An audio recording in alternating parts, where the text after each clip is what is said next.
Wow! Come on, tell somebody, rise up! Come on! Yeah, you have heard me many times, no, ng mga statements na sinasabi ko, we don't want you to be part of the casualty. But we want you to rise up and make a difference in this generation.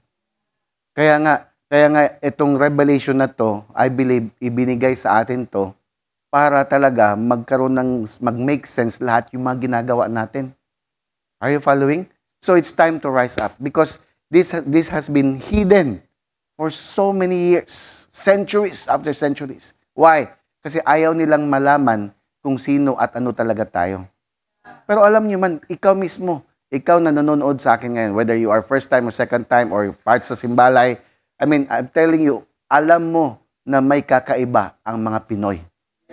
And kaya nga, imagine mo na brand tayo na third world. Wala namang third world sa mata ng Diyos.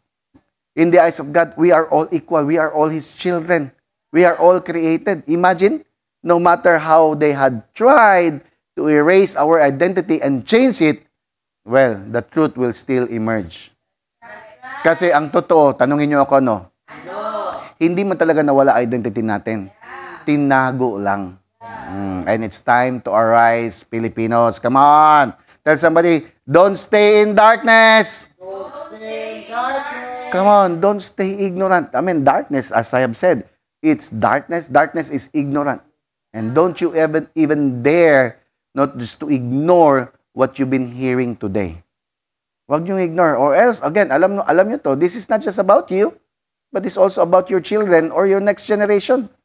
Oh, I mean, nakasalalay yung next generation mo if you will not take this seriously. Kaya it's time. Come on, tell somebody again, it's time. Come on, it's time. It's time to respond to this call. The Bible says in Isaiah 60 verse 1, arise, shine, for your light has come. For your light has come. So this is our time now to arise dahil nga light has come. What do you mean by light? Light is also mean knowledge. So knowledge has come upon you. Knowledge has come upon us. Now that you know this, it's time to arise. So stop embracing doubts or unbelief. Kasi ang problema kasi talaga, hindi totoo yan, hindi siguro, imposible man yan. That's the problem. That's the problem because we were so conditioned to think ourselves small. You are not. We are not. Are you following? So it's time to arise. It's time to shine. With this knowledge, listen to me, you now have a glimpse of who you are and who you could be. Then stand up. Come on, tell somebody, stand up. Come on. Grab the opportunity to embrace it and prioritize it. Because the goodness of God has come upon you. The goodness of God. Okay, if you look at the next verse, ano sinabi? And the glory of the Lord is risen upon you. What do you mean by glory? Glory means nature. Glory means goodness. So the goodness of the Lord has risen upon us. So I don't know if you understand. The glory, the goodness, the nature of God is risen upon us. Hindi galing sa labas. It's from inside of us. So the knowledge that we have actually comes from the resources that comes from outside. Are you there? But it's to awaken what's inside. And that's the glory of the Lord. So you need to take note of that word, risen. It rises up from within you. So I don't know about you. I know while I'm talking here, you know from within you, there's something that is rising. There's something that is like crouching. That's something that, parang may eagerness. Hindi mo malaman, hindi mo maintindihan. That's it. It's time. Pinoy, come on. Filipinos. Meron tayong responsibility. Hindi ka na isilang dito sa Pilipinas or dyan sa pamilya na yan or dito sa region na to para lang wala, para sa wala, para magtrabaho, para mag... No, I'm telling you, you have a purpose in these last days.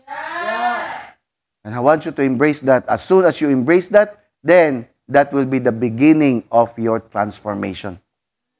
Again, listen to me. It's from within you. And I know, while I'm talking here, may nagre-resonate sa'yo. It risen upon you. That means it's from within you. Again, as I have said, it's from within you. In these last days, the Lord will awaken those who are His. Kaya if you see and if you sense na parang may na-awaken sa'yo, parang may gigil, parang may... I believe it's you. Ikaw yan. Tingnan mo ngayon katabi mo. Sabihin mo sa kanya, ikaw yan. Come on, come on. We must understand that of all creatures, take note of this, kasi si Lord alam niya at kilala niya kung sino ang sa kanya. Alam niyo ba yon? Remember last week, napag-usapan natin, di ba? That God is a God of purpose, that even the wicked, purposely, bakit nag-raise may mga wickedness? And it's for destruction. Tama ba? Naintindihan niyo ako? Remember niyo ba? So we must understand that all creatures that God had created, no, in the beginning, tayo lang ang mga creatures that has the breath of life. So alam ni Lord kung sino ang sa Kanya.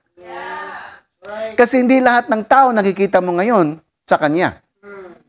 Whether will I'm telling you, hindi lahat ng tao sa Kanya. And for some people today, may mga guilt feelings dahil may mga ginagawa. You know, it's not about your feelings. It's about knowing. Kaya nga yung understanding rise up, arise for the light. What do you mean by light? Knowledge. Now that you know, it's time to rise up. I pray that maintindihan nyo to. Kaya nga isa sa mga bagay na gusto namin ma-inculcate sa utak nyo is to give time to really do something. And how you would respond to this, we will give you resources. And we are here to help you. In the beginning pa, noon pa sinasabi na, we will help you. We will lead you. We will usher you to where God calls you to be and fulfill it. So, remember, again, sa lahat ng mga creatures na na-create ng Lord, in the beginning, tayo lang yung may breath of God. Tayo lang yung may breath of life. Kaya hindi ka basta-basta. Ha? Huwag kang pumayag na tawagin kang hayop. Ang hayop walang breath of life. Okay, look at this. Let's look at this. Genesis chapter 2, verse 7. And the Lord God formed man of the dust. Sino daw tayo? Man of the dust. Dust of the ground. So, lahat ng tao, hindi lahat, makikita mong tao, na-form yan siya from the dust of the ground. Because we are man of dust, of the ground. Kaya kahit anong ligo mo, may dumi talaga. Okay? And it says and breathed into his nostrils what? The breath of life. And man became what? A living soul. So, kaya buhay ka ngayon, kaya may soul ka. What do you mean by soul? Anong meron sa soul? Anong elements na meron sa soul?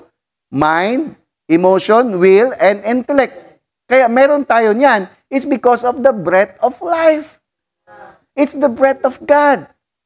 Kaya alam ni Lord at kilala ka ni Lord. Yes. If you might be asking, if kilala ako ni Lord or if alam niya kung sino ako, bakit ganito ba? Yeah, I understand that question. Kaya nga for so long, you've been praying probably, you've been questioning bakit nangyayari. This time, it's time to respond. Kasi gustuhin man ni Lord na tulungan ka, pero hindi ka nga na-align sa perfect will niya. Kaya ipinaalam sa iyo ngayon na meron pang panahon to align yourself. Are you there? Align yourself. Get into Him. Get the kingdom. Embrace the kingdom of God. Yan ang gusto ng Lord. Kaya para ma-fulfill natin yung anong... And in fact, if you may say, hindi mo lang alam, pinagdadaanan mo. Well, kung ano man pinagdadaanan mo, blessed ka pa rin. Tanungin niyo ako bakit? Dahil buhay ka pa hanggang ngayon. At nalaman mo to. Para magkaroon ka ng chance mag-respond sa tawag ng Lord. That's why, again, listen to me. If you get this, kung naintindihan mo to, na si Lord, alam niya kung sino ang sa Kanya, mag-respond ka. Yes, because I believe, ikaw na nakarinig ngayon, hindi naman lahat nakikinig Pwedeng narinig, pero hindi nakinig. Pero kung ikaw ngayon nakikinig, alam mo inside of you that you are called by God. Remember this, Jesus Himself said, many are called, few are chosen. So kinahanglan or kailangan mo munang mag-respond sa call. Kasi it's another thing to be chosen.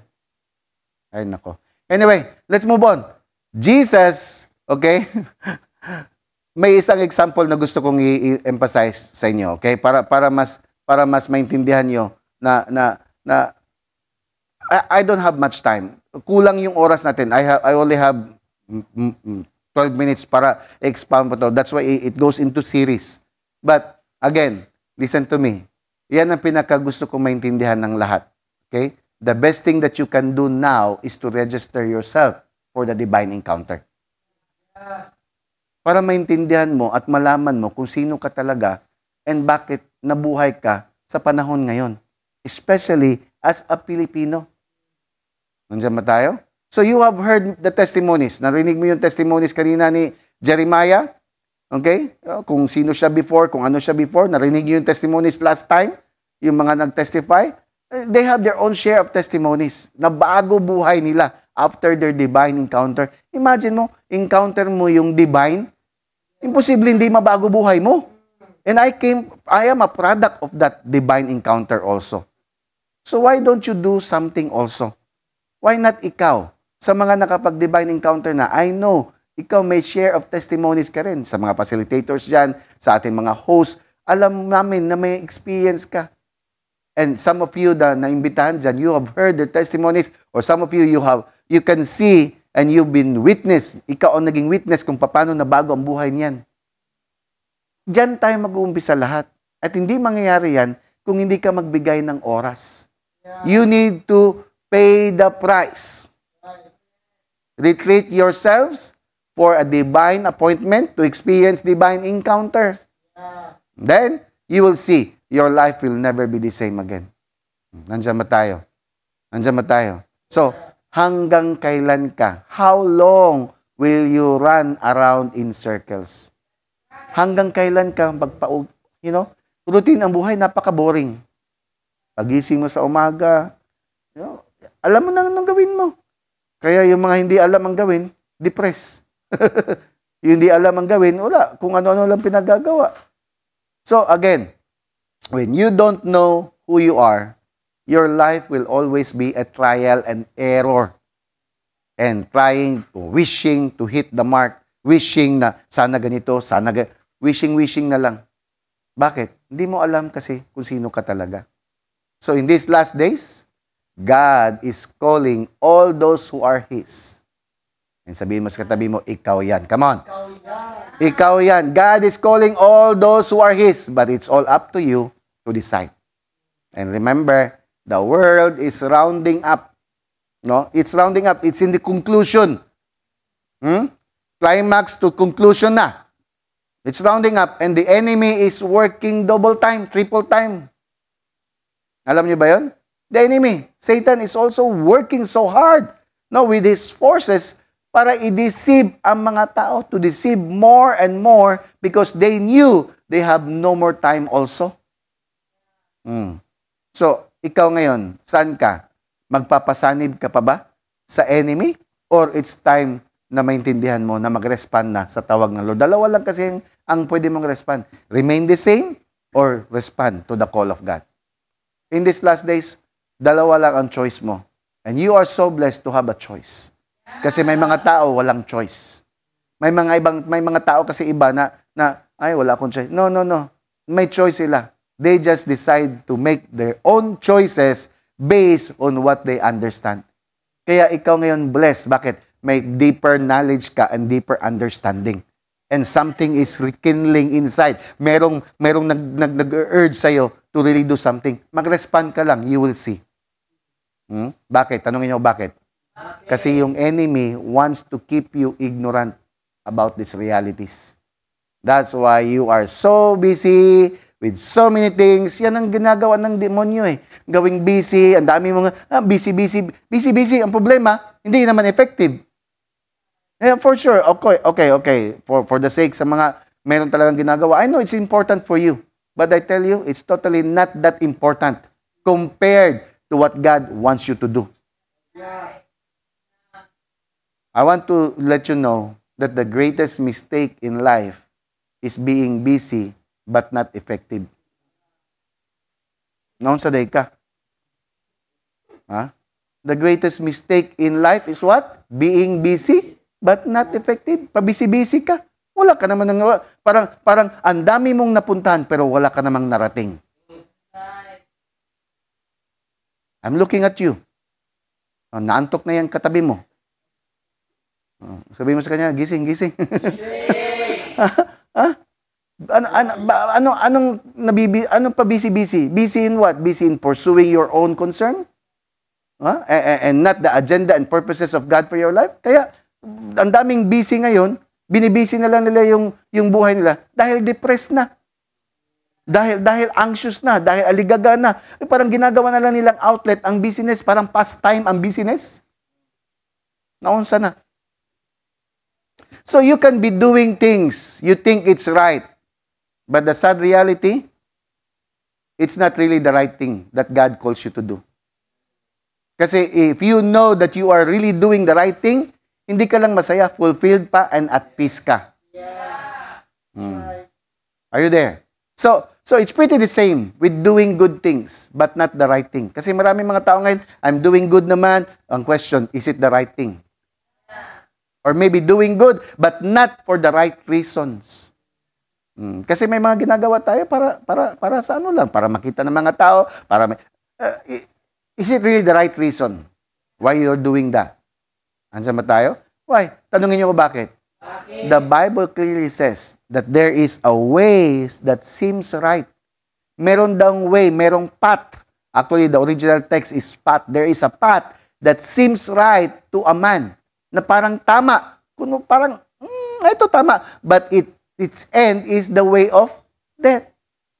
Diba? Ang dami nang nabibiktima sa maling akala. Kasi ang akala mo, ito para sure na to. Ito, parang okay to. Parang siya na talaga. Ano nangyari? Divorce. Kaya nga, it's because it's from the scriptures. It's a principle that man always look at things, parang seems right, but normally it always ends up in death. What do you mean by that? Destruction. Are you there? Another verse, Proverbs chapter 19. This is the wisdom of King Solomon. Sabi dito, there are many plans in a man's heart. Nevertheless, the Lord's counsel or the Lord's purpose that will stand. Ano daw? There are many plans. You know, ang plans na yan, napakaganda na word. Pero ang original text niyan is device. Devices.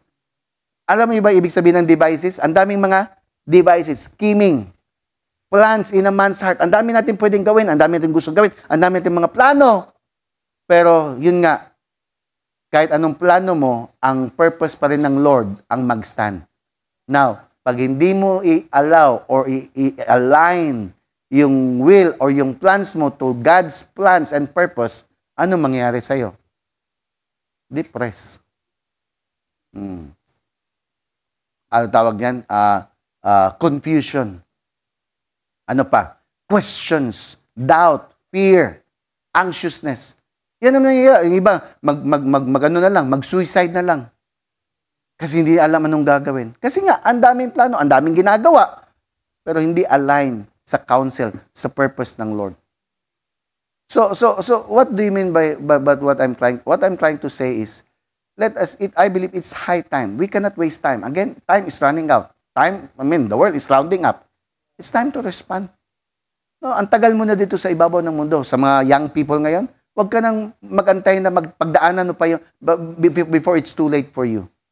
Remember, ngayon dahil naintindihan nyo to, dahil narinig nyo to, ay nako, you are already accountable with what you hear now. Whether you understand or not, it's time to respond. Come on, it's time to respond. Come on. Time to respond. Huh? So, listen to me. Listen to me. May plano tayong maganda, no question. Kasi sino ba nagplano dito sa kadimonyohan? Wala naman siguro.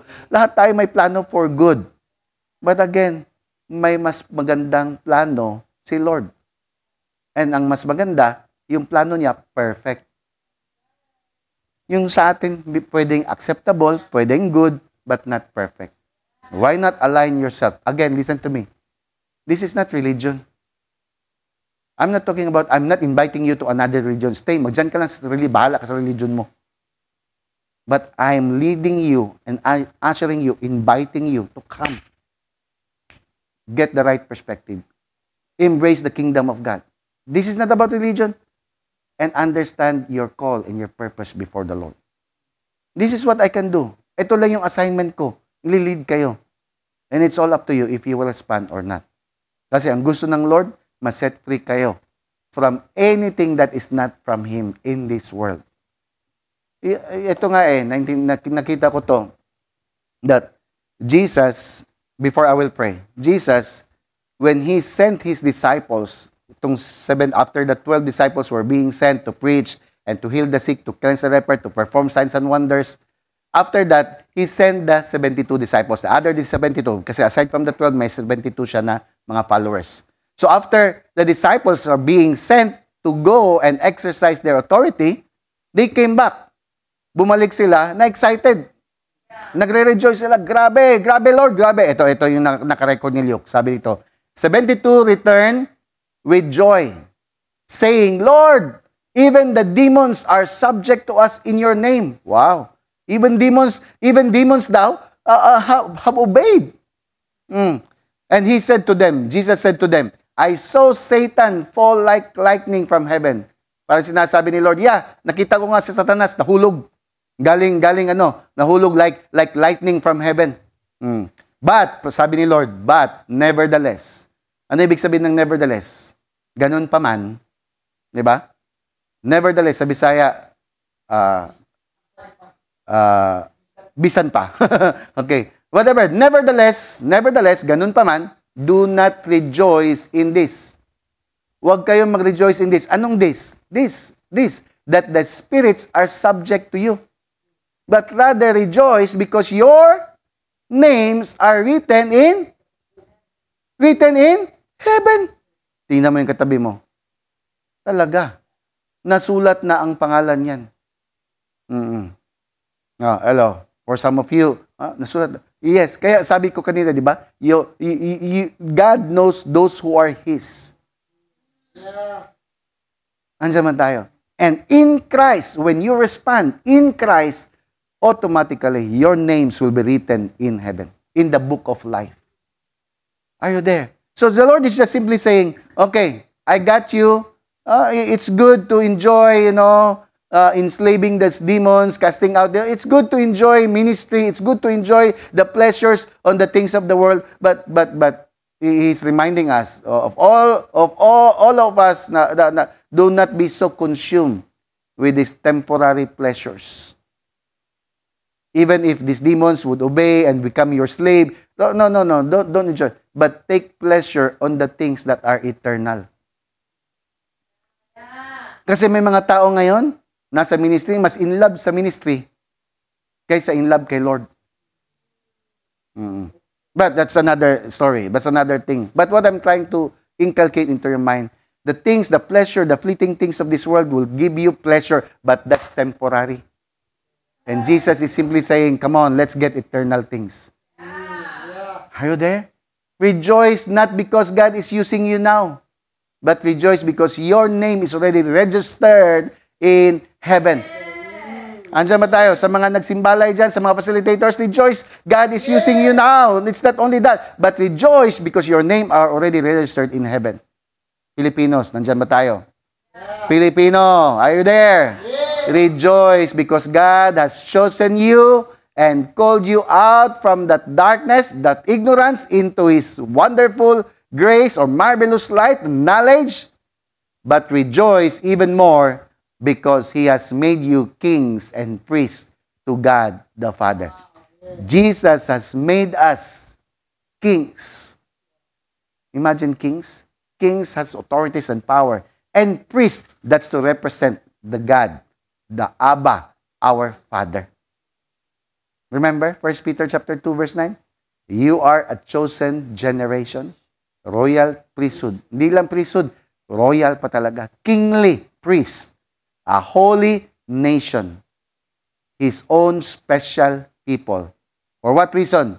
That you may proclaim the praises of whom who called you out of darkness into His marvelous light. So I believe the Lord has chosen you. Not just because you are a Filipino, but because Jesus, Yahuwah, knows you Himself. Kilala ka ni Lord. And God is calling you now to do something, to respond. Mag-umpisa ka sa DE. Register for DE.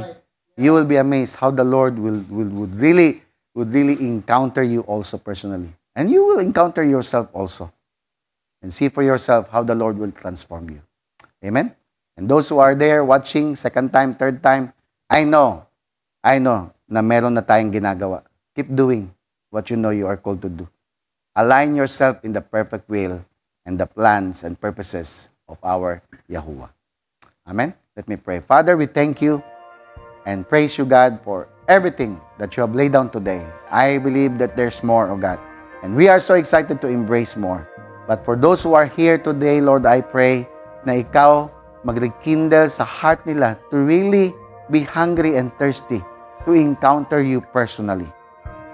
Lord, give them the strength and enablement to erase all reasons not to have divine encounter with you. Because I believe this is one of the most important, not one, but the most important thing, Lord, that they must decide for themselves in the mighty name of Yahuwah. Thank you, Lord, that today, Lord, we can declare, Lord, blessings after blessings for each and every one. As I declare, Evareka Yehovah Adonai, Bayesha Marika, the Lord bless you and keep you. The Lord makes His face shine upon you and be gracious to you. The Lord turn His face towards you and give you shalom. Nothing is lacking, nothing is missing, nothing is broken. All is well, and the favor of the Lord be upon you and your household forever and ever. Amen.